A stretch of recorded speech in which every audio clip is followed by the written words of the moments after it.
As of September 28, 38% of Russia's primary oil refining capacity, equivalent to 338,000 tons per day, was offline, according to RBC, which cited figures from the quantitative information agency Siala. The country's total refining capacity for gasoline and diesel dropped by 6% in August and another 18% in September.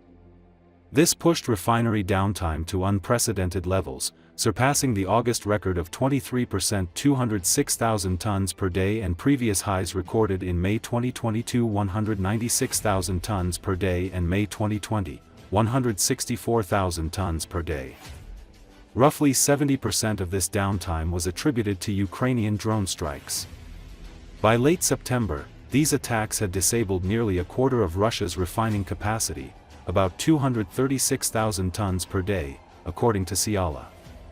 In September alone, 4 additional refineries were forced to suspend operations following UAV strikes. Among them were Kinef in the Leningrad region, Russia's second-largest refinery, and Rosneft's Ryazan refinery, one of the country's top 5.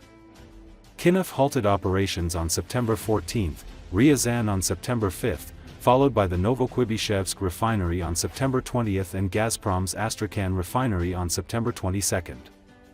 As a consequence, gasoline production in September fell by around 1 million tons, creating a 20% shortfall in the domestic market.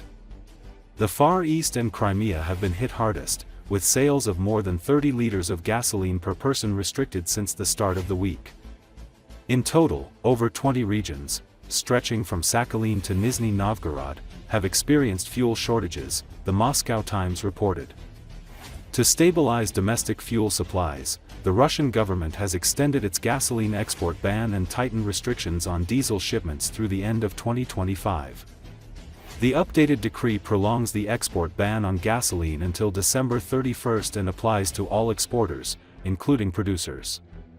A separate measure bans resellers, companies that purchase fuel domestically to export abroad, from shipping diesel, marine fuel, and other gas oils overseas. Direct producers are not affected by the diesel ban. These steps, anticipated by Deputy Prime Minister Alexander Novak the previous week, follow weeks of severe shortages caused by drone attacks on refineries. According to Kompromat, the gasoline deficit on the domestic market has now reached roughly 20%, or 400,000 tons per month. Industry experts told Reuters that the government's actions are unlikely to significantly boost domestic supplies, as diesel exports are already limited by high tariffs on non-producers.